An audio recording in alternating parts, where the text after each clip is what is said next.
এটা অনেকে জানেন, যারা আন্দোলনে ছিলেন, বিএনপির অনেকে বড় ভাইরা নেতাকর্মীরা আমাদের সাথে ছিলেন, আমাদেরকে অনেকটা সাপোর্ট দিয়েছেন। ছাত্র জনতা অনেকটা সাপোর্টের কারণে আজ এই স্বৈরাচারকে আমরা খেতে পেরেছি।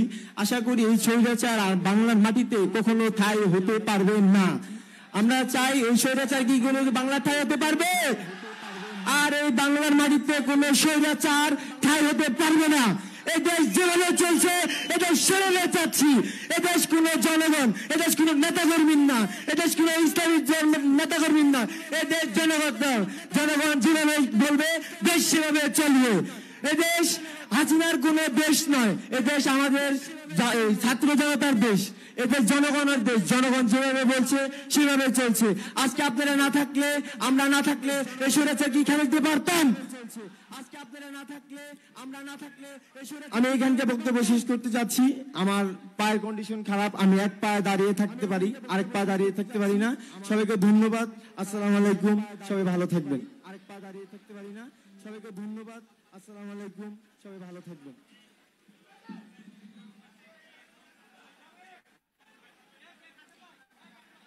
এ পর্যায়ে বক্তব্য নিয়ে আসছেন শহীদ পরিবারের পক্ষ থেকে বক্তব্য প্রদান করবেন শহীদ সাজ্জাদ হোসেন সজলের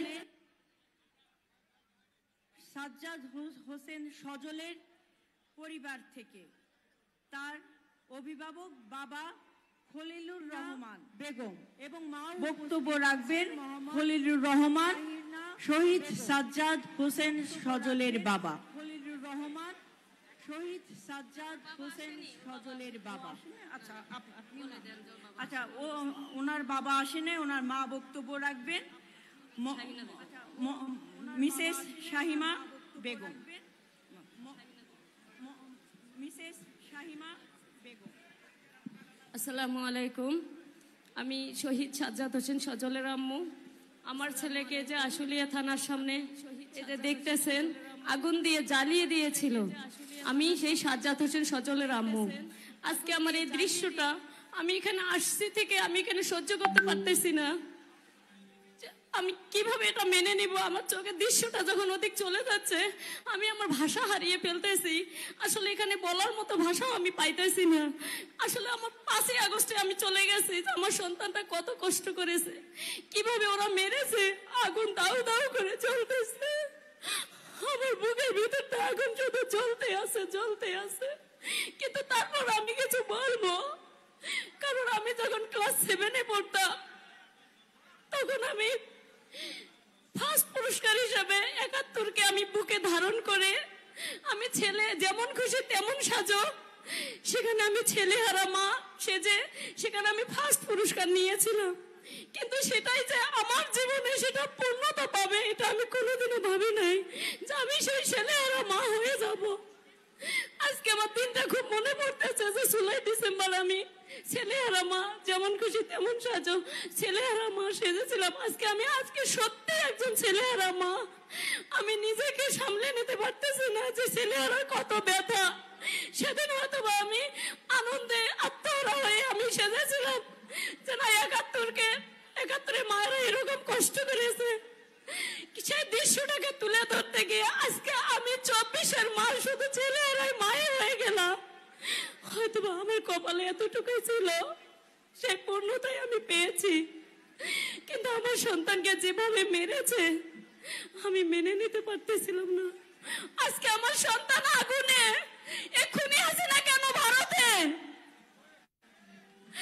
এক্ষুনি আছে না দোষদের সহ তাদের বাংলাদেশে নিয়ে এসে এই আশুলিয়ার মাটিতে তাকে প্রকাশ্যে দিবালোকে তাকে রাস্তাঘাটে আমার ছেলেদের যে গরম করে মারা হয়েছে, ঠিক সেরকম করে তাদের ফাঁসিতে ঝুলিয়ে, এই আশুলিয়ার মাটিতে তাকে ফাঁসিতে ঝুলিয়ে শুধু হাসিনা না, তার দোষদের এবং যারা স্পটে ছিল তাদেরকে সকলকে এই আশুলিয়ার মাটিতে অর্ধ ফাঁসিতে ঝুলিয়ে আধা মরা করে আমার সন্তানের মতো এইভাবে পুড়িয়ে দিতে হবে। এটা আমি কোর্টের রায় নয়, আমি সজলের মা হিসাবে রায় দিয়ে গেলাম। আমার রায় সকলে মেনে নেন। আমি একজন মা, আমি এই করতেছে। আমি কথা বলার ভাষা হারিয়ে ফেলেছি এই দৃশ্য দেখে। আমি এত দৃশ্য আমি দেখতে চাই না। আর কোন মায়ের সন্তান যেন এইভাবে না পড়ানো হয়। এই স্বৈরাচার সরকারকে এই দেশে এনে এই আশুলিয়ার মাটিতেই তাকে মারতে হবে। আমি কি যে যন্ত্রণা ভুগতেছি আমি আসলে বলার ভাষা পাইতেছি না। আমার সন্তানকে যেভাবে মেরেছে, এত করে মারার পরেও আমি দুঃখের সাথে জানাচ্ছি যে সেদিন আমাদের শহীদ পরিবার সোসাইটির পক্ষ থেকে আমরা অনুষ্ঠান করেছি চিন্ময়ীতে, বাংলাদেশ চিন্ময়ীতে, কিন্তু আমাদের উপদেষ্টা কোন উপদেষ্টা সেখানে উপস্থিত হয় নাই। আমি তুই দেখতে জানাই সেই উপদেষ্টাদের। আজকে আমার সন্তান যদি এভাবে মরত, এভাবে যদি ডক্টর ইউনূসের সন্তান মরত, উনি বসে থাকতে পারতো না। আজকে যদি উপদেষ্টাদের সন্তান মরত, এইভাবে বসে থাকতে পারতো না। কিন্তু আমাদের সেই শহীদ মা বাবাকে তারা অপমান করেছে। আমি ভিক্ষা জানাই, আমি অনেক কষ্টের সাথে বলতেছি যে তাদের সন্তানে যদি এইভাবে মরতো, তারা বসে থাকতে পারতো না। তারা কোনোদিন এইভাবে বসে থাকতে পারতো না। আমাদের প্রোগ্রামে তারা আসতো। আমরা তো এতই নিকৃষ্ট হয়ে গেছে, আমরা আমাদের সন্তান মূল্য এভাবে। আর আমাদের প্রোগ্রামে ডক্টর ইউনূস সহ কোনো উপদেষ্টা হাজির হতে পারলো না কেন? আমি কি বলবো, বলার ভাষা আমার নেই। আমি বলার ভাষা হারিয়ে ফেলেছি। আমাকে এখানে ধন্যবাদ দিচ্ছে, আমাকে এখানে এই মঞ্চে আমাকে কথা বলার সুযোগ দেওয়ার জন্য তারেক রহমান স্যারকে ধন্যবাদ দিচ্ছি, আয়োজকদের ধন্যবাদ দিচ্ছি। কিন্তু আমার মনের ভাষাগুলো প্রকাশ করার মতো জায়গা আমি হয়তো কোথাও পাই না। কিন্তু আমাদের এই বাইপাইলবাসী, আমি সবার কাছে বলে যেতে চাই, আপনারা কেউ সাথ দেবেন না এই হাসিনাকে। আপনারা কেউ সাথ দেবেন না। এই হাসিনাকে এই আশুলিয়ার মাটিতে হাজির করতে হবে, এই আশুলিয়ার মাটিতে তাকে মারতে হবে। আমার এই আশা ব্যক্ত করে আমি আমার বক্তব্য শেষ করছি। আসসালামু আলাইকুম।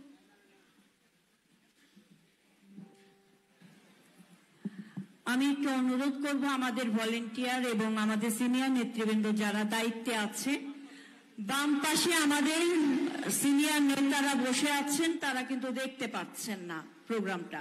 আপনারা পুরো খালি করে দেন, অনুগ্রহ করে পুরোটা খালি করে দেন, শুধু মিডিয়ার ভাইদেরকে থাকতে দেন প্লিজ। আপনারা একটু সুন্দর করে একটু সরে যান।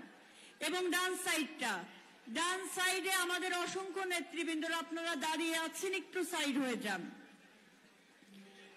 এ পর্যায়ে সংক্ষিপ্ত বক্তব্য নিয়ে আসছে শহীদ খন্দকার মামুন বিপ্লবের পরিবারের স্বজন। শহীদ খন্দকার মামুন বিপ্লবের পরিবারের স্বজন, তার মা উপস্থিত হয়েছে।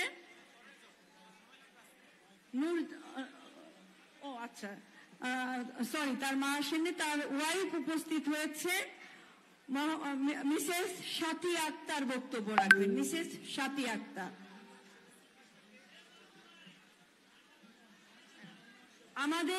আমাদের মাঝে উপস্থিত আছেন, এক মিনিট বাবু ভাই প্লিজ, আমাদের মাঝে উপস্থিত আছেন জুলাই ছাত্র জনতার গণ অভ্যুত্থানে প্রথম শোক এবং বিজয় বর্ষপূর্তি উপলক্ষে সদস্য সচিব জনাব মোর্শেদ খান, গণশিক্ষা বিষয়ক সম্পাদক আমাদের মাঝে উপস্থিত আছেন সাত্তার পাটোয়ারি, সদস্য জাতীয় নির্বাহী কমিটি বিএনপি।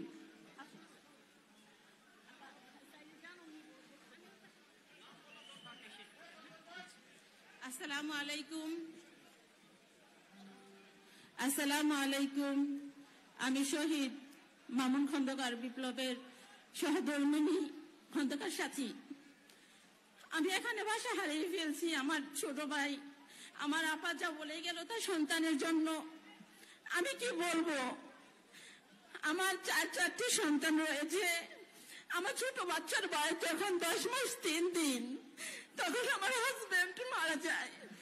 আমি 4 আগস্টের কথা বলছি, যখন উনি আমার কাছ থেকে শেষ বিদায় নিয়ে যায় তখন 6টা বাজে। আমি নামাজ পড়লাম, ফজরের নামাজ পড়ার একই সাথে উনি প্রস্তুত হচ্ছে মিছিলতে যাওয়ার জন্য। প্রতিদিন উনি ঘর থেকে বের হতো আর আমাকে বলেছে তুমি আমাকে বিদায় দাও, যদি শহীদ হয়ে যাই তাহলে আমাকে মাফ করে দিও, আর যদি বেঁচে থাকি বিজয়ের পতাকা হাতে নিয়ে ফিরবো ইনশাল্লাহ। সেদিন 4 আগস্ট আমি বললাম আপনি যাবেন, এভাবে কথা বলে যাচ্ছেন, যদি নাই ফিরেন তাহলে আমার ছোট ছোট 4টি সন্তানের কি হবে?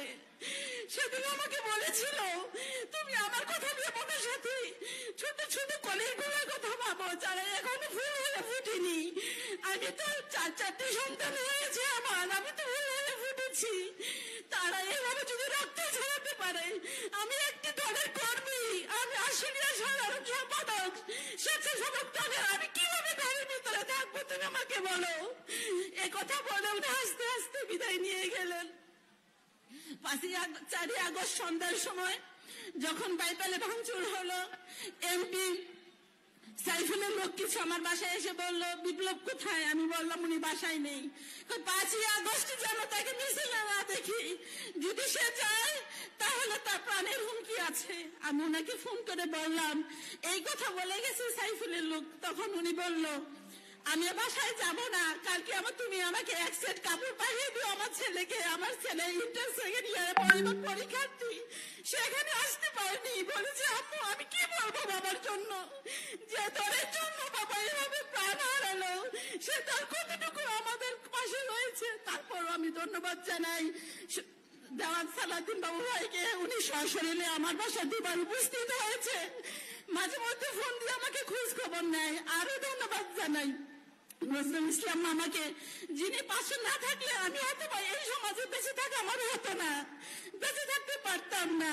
5 আগস্ট 8:30 থেকে আমি ওনার 1 সেট কাপড় পাঠিয়ে দিলাম আর ওনাকে বললাম আজকে কারফিউ, আপনি কেন মিছিলে নামছেন? উনি বলছেন আমাকে মাফ করে দিও, যদি বেঁচে থাকি তাহলে দেখা হবে বিজয়ের পতাকা হাতে নিয়ে। বিজয় হলো, কিন্তু আমার হাজবেন্ড আর ফিরে আসলো না। আমার 22 মাসের বাচ্চা, ছোট বাচ্চাটা বয়স এখন 22 মাস, সে তার বাবার মিছিলে ছবি দেখে আর বলে বাবা বাবা, সে বাবার হাতের থেকে বঞ্চিত। আমার এই লাইফে আমি তার দীর্ঘ সময় থেকে কিভাবে বাবার হাতের থেকে বঞ্চিত করে রাখছি সেটা আমি জানি। আল্লাহ রাব্বুল আলামিন যেন আমার সন্তানদেরকে মানুষ করে তৌফিক দান করেন। আমি ধন্যবাদ জানাচ্ছি তারেক রহমানকে, যে কিনা আমাদের মনে কিছু কষ্ট অনুভূতি প্রকাশ করার এই সুযোগটুকু করে দিয়েছেন। আমি আজকে সার্থক। আমি বলবো আমার হাজবেন্ডের মতন আমি যদি শহীদ হতে হয় দেশের জন্য, প্রত্যেকে নিজের জীবন বাঁচিয়ে রেখে মাঠে নামবেন, কারণ আমি বুঝেছি এই দেশের জন্য যদি কেউ রক্ত দেয় সে রক্ত বৃথা যাবে না।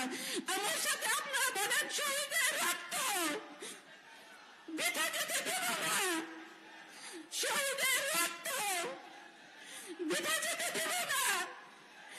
এই দেশের জন্য যদি প্রয়োজন হয়, আমার 2টি ছেলে সন্তান আছে, আমি এই মঞ্চে দাঁড়িয়ে বললাম যদি দেশের জন্য আবারও রক্তের প্রয়োজন হয়, আমি সাথী খন্দকার বিপ্লবের স্ত্রী, আমি আমার 2টি সন্তানকে 2 হাতে নিয়ে নামবো মাঠে। তোমার বাবা যে কোথায় গিয়েছে তুমি সে পথে যাও। এই দেশ স্বাধীন দেশ, এই দেশ আমার প্রাণ খুলে কথা বলতে পারে। তোমার বাবা এই দেশের স্বাধীনতার জন্য রক্ত দিয়েছে, নিশ্চয়ই তোমরা দেবে এই দেশের স্বাধীনতার জন্য রক্ত। আমি আমার নিজের রক্ত দিয়ে দেবো ইনশাআল্লাহ।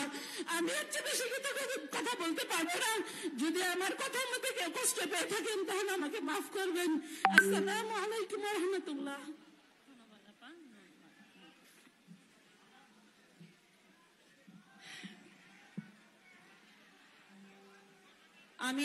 আমি আমাদের নেতৃবৃন্দ দৃষ্টি আকর্ষণ করছি ডান সাইডে মঞ্চের ডান সাইডে যারা আছেন দয়া করে আপনারা পিছনে চলে যান। আপনারা আজকে যাদের বক্তব্য শুনছেন একটু আপনার হৃদয়ের ভিতরে স্থাপন করেন কতটা কষ্ট ত্যাগ তিতিক্ষা করে একটা স্বৈরাচার মুক্ত বাংলাদেশ আমরা পেয়েছি। একটু সম্মান প্রদর্শন করেন, আপনারা একটু সরে যান। এ পর্যায়ে বক্তব্য নিয়ে আসছেন শহীদ রাসেল গাজীর বোন সুমি আক্তার বক্তব্য নিয়ে আসছে। মা বলবে? আচ্ছা মাকে আসতে বলে। সোহেল রাসেল গাজীর মা কথা বলবেন, বোন কথা বলবেন না। সেলিনা বেগম।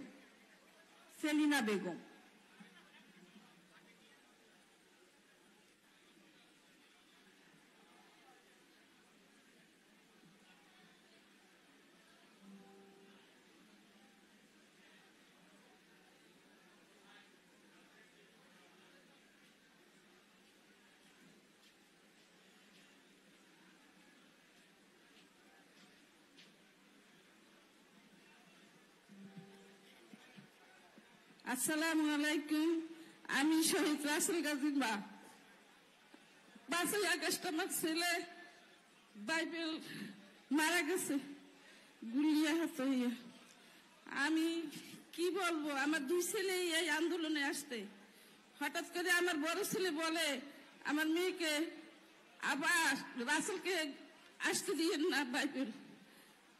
আমার মেয়ে বলে ও তো চলে গেছে, কই ভালো কাজ করছে দেখবো না নেই। ও তো আমি তো পাশে গেছি, আমার পাশ দিয়ে গুলি লাগছে, ওরা দিয়েছেন কে পাঠাইয়া। কতক্ষণ পরে শুনি অনেক আন্দোলন হইতে আছে, খোঁজ করতে নামছি, ওরা পাই না। হঠাৎ করে আমাদের গেটে 2টা লোক আছে, যাইয়ে কয় রাসেল গাজী নাম, ও তো ওর গুলি লাগছে। হঠাৎ শূন্য কেন গেছি, আর কোনো নেই, গুলি লাগলে কেন তো কান্নাকাটি পরে গেছি। যাইয়া দেখি আমার মেয়ে গেছে হাবিবে রাখে নাই, আরেকটা মেডিকেল রাখে নাই। হঠাৎ করে যে গণস্বাস্থ্য নেছে সেখানে সবাই গেছি, তারপরে নিয়ে এনামে গেছে, এনামে যাওয়ার সাথে সাথে মারা গেছে। আমি শেখ হাসিনা তার বাবার মৃত্যুর প্রতিশোধ নিতে চাইছে, এই মৃত্যুর প্রতিশোধ নিয়ে আমাদের ছেলের রক্ত ঝরাইছে, আর কিছুই না। এই ছেলে মারা যাওয়াতে অনেক অসুস্থ হয়ে পড়ছি, এখন কিছু বলার মতো ভাষা নাই, বলতে পারি না কিছু। অনেক সমস্যা, অনেক অসুস্থতা এর ভিতরে আছি। আমাদের পাশে ডাক্তার সালাউদ্দিন বাবু না দাঁড়াইলে, সবসময় খোঁজ খবর না দিলে আমরা বুঝতাম না যে আমরা কি ভিতরে আছি। আমরা চাই এই শেখ হাসিনার বিচার হোক, আর কিছু চাই না। আমি কিছু বলতে পারি না। আমার ছেলে মারা যাওয়ার পরে আমার হার্টের সমস্যা হয়েছে। আমি ডাক্তার সালাউদ্দিন বাবুকে ধন্যবাদ জানাই, উনি আমার পাশে থাকার জন্য। আর তারেক জিয়াকেও ধন্যবাদ জানাই, আমাদের খোঁজ খবর যেন সবসময় সবাই নেয়। শহীদ পরিবারের আমরা চাই না কিছু, শেখ হাসিনার বিচার চাই। এই যে রকমের এই করিয়া সবাই সামনে শেখ হাসিনার আনিয়া আমার ছেলের যে রকমের মারছে, ওই রকমের যেন সামনে দেখতে পাই, আর বিচার চাই। আমি আর কিছু বলতে পারি না। আসসালামু আলাইকুম। আমি আমার সমস্যা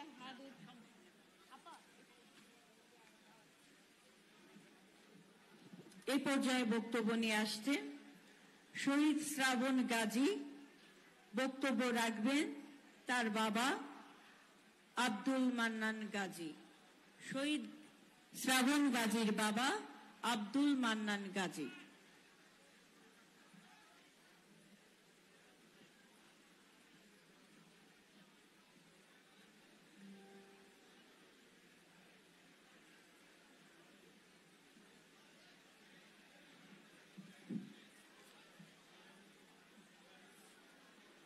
সম্মানিত উপস্থিতি, আসসালামু আলাইকুম।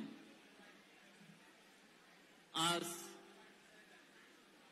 এত সুন্দর একটা প্রোগ্রাম দেখে যদি ভালো লাগছে, কিন্তু মনের ভিতরে যে আগুন জ্বলতেছে, সেই আগুনটা সামান্য একটু হলে প্রকাশ করি। আমি সর্বপ্রথম স্মরণ করতে যাচ্ছি গণ অভ্যুত্থানে আহত ও নিহত যারা হয়েছেন তাদেরকে। আমি স্মরণ করতে যাচ্ছি বৈষম্য বিরোধী ছাত্র আন্দোলনে যারা সামনের কাতারে থেকে সঠিক পথের দিক নির্দেশনা দিয়েছিলেন তাদেরকে। আমি শহীদ শ্রাবণ গাজীর বাবা।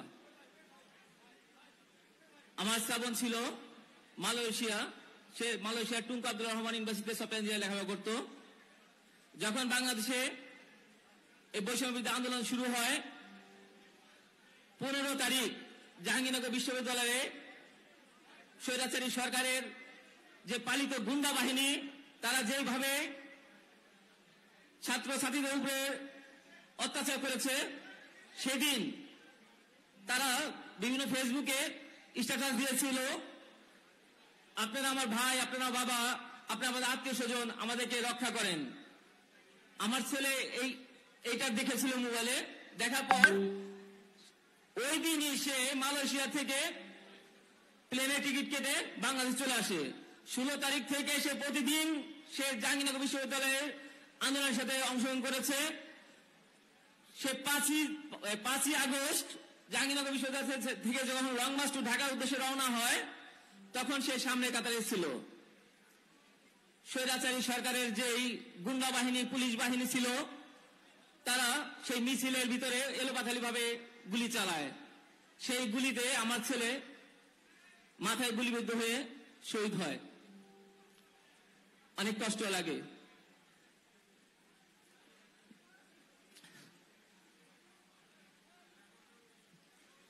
এক বছর পার হয়ে গেলেও আমরা কি পাইছি? আমরা আমাদের স্থানীয় সাবেক এমপি সালাউদ্দিন বাবু ভাই ছিল, সে আমার বাসায় এসে কয়েকবার খোঁজ খবর নিয়েছে। জামাতের আমির আমার বাসায় আসছিল, খোঁজ খবর নিয়েছে। এক বছর পার হয়ে যায়, কিন্তু আমাদের সন্তানদের যে বিচার করার কথা ছিল, সেই বিচার করা হয় নাই আজও পর্যন্ত।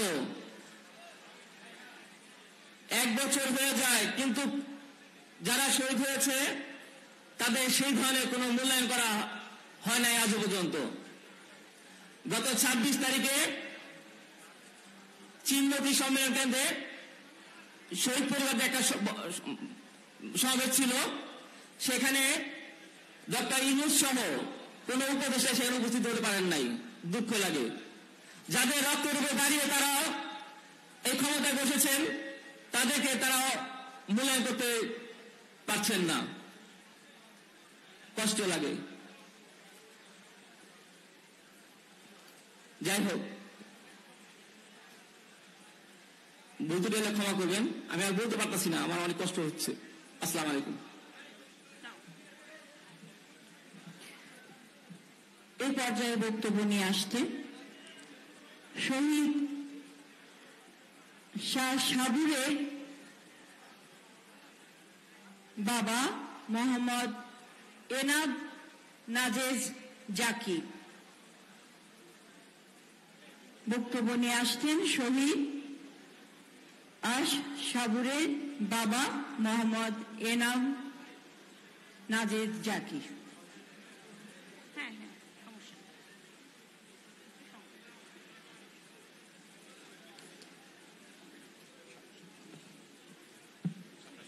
বিসমিল্লাহির রহমানির রহিম। আমি শহীদ আশ সাবুরের বাবা। আমার ছেলে শাইন স্কুলের 10ম শ্রেণীর বিজ্ঞান বিভাগের ছাত্র ছিল।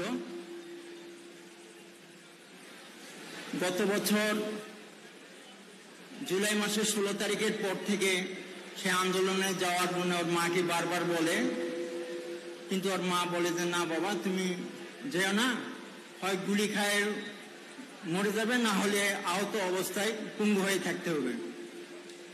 তারপর আমার ছেলে অত্যন্ত মেধাবী ছাত্র ছিল, শ্রেণীতে কোনোদিন সেকেন্ড হয় নাই। ক্লাস 3 থেকে 10ম শ্রেণী পর্যন্ত ফার্স্ট হয়ে আসছে। সে বলছিল আমার 2টা সন্তান, প্রথম সন্তান উনি ইঞ্জিনিয়ারিং করেছে। আমি বলছিলাম যে বাবু তোমাকে আমি বড় হলে ডাক্তারি পড়াবো। সে বলছে না বাবা আমি করব, আব্বু আমি ইউনিভার্সিটির টিচার হব। সে অঙ্কে এত ভালো ছাত্র ছিল যে 10ম শ্রেণীতে পড়ে 10ম শ্রেণীর ছাত্রকে সে পড়ায়, এরকম ছাত্র ছিল। যাই হোক,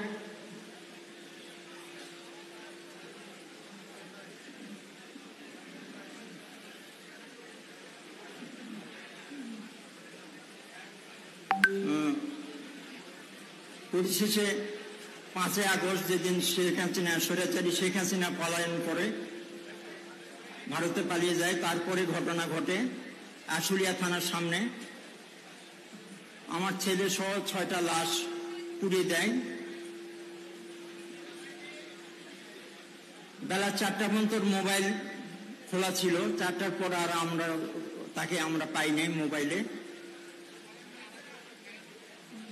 সে যোগাযোগ করছিল তার ভাইয়ের সঙ্গে বেলা 11:30টার সময় এবং 12:30টার সময়।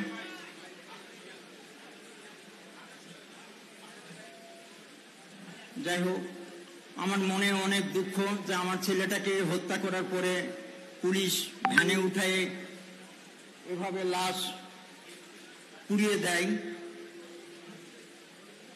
আমি আর সে মুখটাও বন্ধ দেখি নাই। আমার সেই সৌভাগ্য হয় নাই।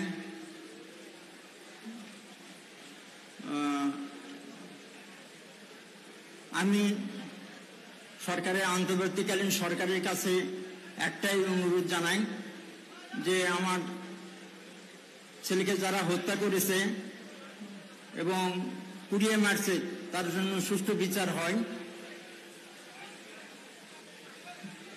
পরিশেষে এখানে উপস্থিত দেন সালাউদ্দিন বাবু ভাই আমাদের খোঁজখবর নাই, মাঝে মধ্যে ফোন টোন দেয়। তিনি মনে অত্যন্ত তার জন্য অসংখ্য ধন্যবাদ। আমি আর কি বলবো, আমার বলার মতো ভাষা নাই। আমার ছেলে যে শহীদ হয়ে গেছে আমি কান্না করতে পারি না। মানে আমি কোন দিকে কি বলবো আমি বলতে পারি না। যাই হোক, আমার ছেলেকে জন্য আপনারা দোয়া করবেন, আল্লাহ যদি তাকে জান্নাতবাসী করে, তাকে যেন শহীদের মর্যাদা দান করে। এই বলে আমার বক্তব্য শেষ করছি। আল্লাহ হাফিজ।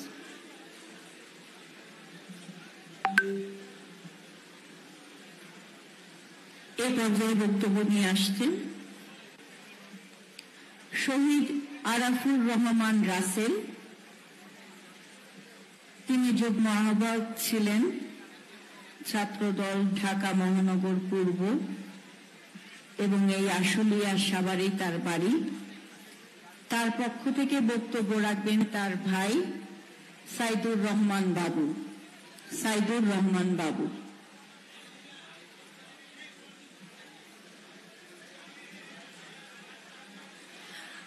আমি একটু আমাদের এই সাইডে একটু নেতৃবৃন্দদেরকে, বাসেদ ভাই একটু সবাইকে একটু সরাই দেন আপনারা প্লিজ।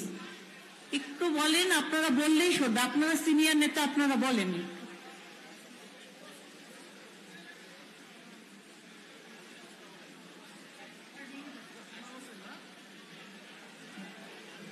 আসসালামু আলাইকুম।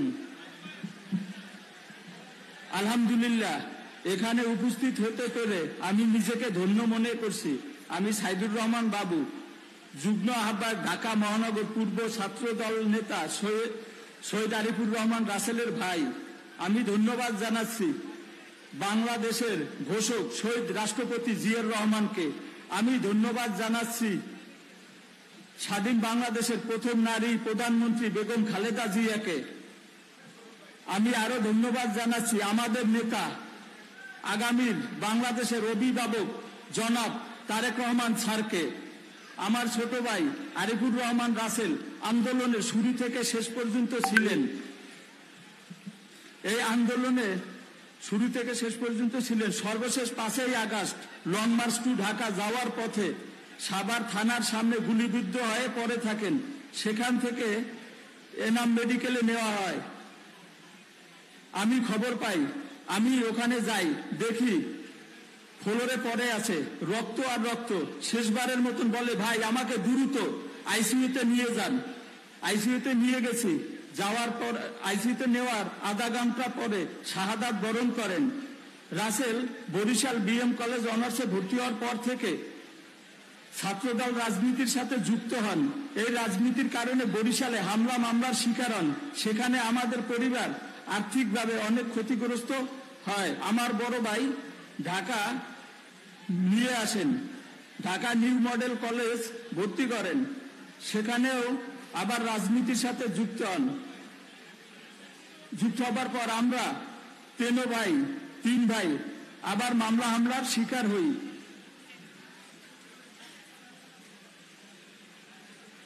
মামলার শিকার হয়ে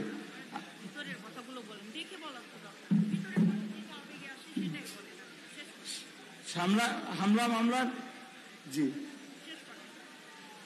সেখানে আমরা হামলা মামলার শিকারে। যাই হোক, আমরা দেশের শান্তি চাই। আমরা সকলেই শহীদ পরিবারের খোঁজ খবর নিলেই আমরা গর্বিত হই, আনন্দিত হই, ভালো লাগে, মনে হয় দেশের জন্য কিছু করতে পেরেছি। ধন্যবাদ। আমি এখানে আমার বক্তব্য শেষ করছি। আসসালামু আলাইকুম।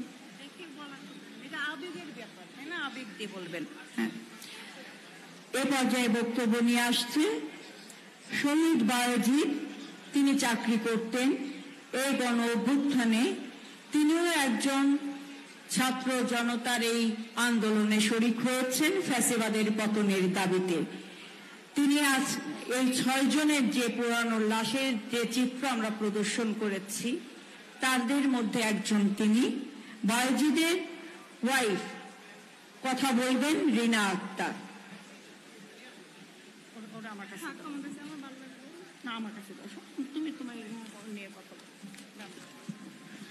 আসসালামু আলাইকুম।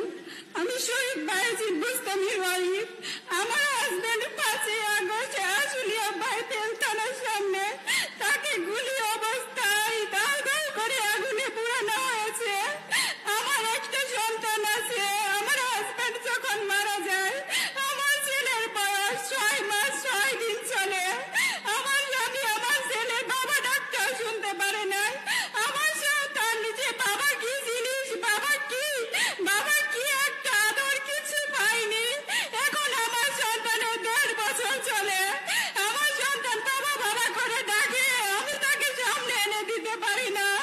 আমি শুধু তাকে সান্ত্বনা দেই। আদর কিছু পাইনি। এখন আমার সন্তানের 1.5 বছর চলে। আমার সন্তান বাবা করে ডাকে, আমি তাকে সামনে এনে দিতে পারি না। আমার হাজবেন্ডকে যেভাবে মারা হয়েছে স্বৈরাচার শেখ হাসিনা, তাকে যেন বাংলার মাটিতে এনে ঠিক আমার হাজবেন্ডের মতো ওইভাবেই যেন মারা হয়। আমার দাও দাও করে যেন এই বাংলার মাটিতে দেখি সবাই তাকে পুরায়। এরকম অবস্থায় হলে আবার যদি দেশে এরকম পরিস্থিতি হয়, আমি আমার এই মাসুম বাচ্চাকে নিয়ে মাঠে নামবো। প্রয়োজন পড়লে আবার আমি আমার দেশের জন্য আমার স্বামীর মতো, হাজার হাজার মায়ের সন্তানের মতো, হাজার মানুষের ভাই স্বামী সবার জন্য আমি আমার সন্তানকে নিয়ে মাঠে নামবো। স্বৈরাচার শেখ হাসিনার বিচার চাই আমি। তার স্বৈরাচার দল, তার প্রতিনিধি দল যে অনেক লোক আছে, তাদের সবার বিচার চাই। দাও দাও করে আমার স্বামীকে যেভাবে আগুনে জ্বালানো হয়েছে, ঠিক সেইভাবে যেন তাদেরকেও জ্বালানো হয়।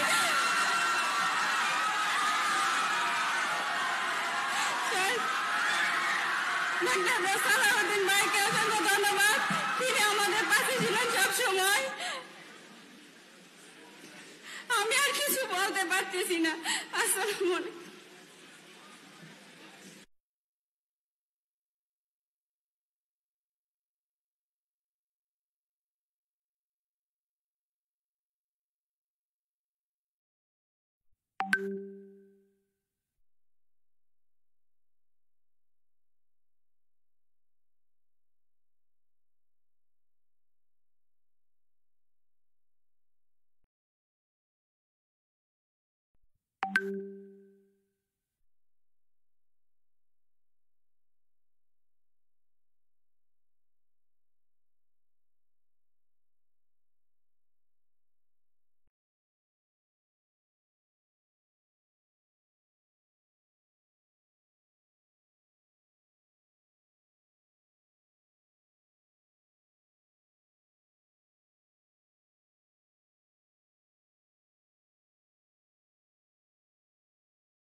আহত এবং নিহত যারা আছেন সবার পরিবার দোয়া করবেন তাদের জন্য, তাদের আত্মা যেন শান্তি পায়।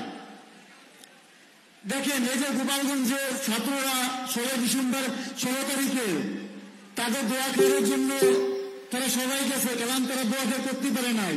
এই আওয়ামী লীগের লোকজন তাদের মনে করেন বোম গুলি করে পুরাই জ্বালাইয়া তাদের অস্থির করে দেয়। তারা সেই দোয়া করতে পারে নাই এই আওয়ামী লীগের লোকের জন্য। ওরা যদি বাংলাদেশের মাটিতে যদি না থাকতে পারে, ওই আপনারা সে ব্যবস্থা করবেন। আর আমাদের পাশে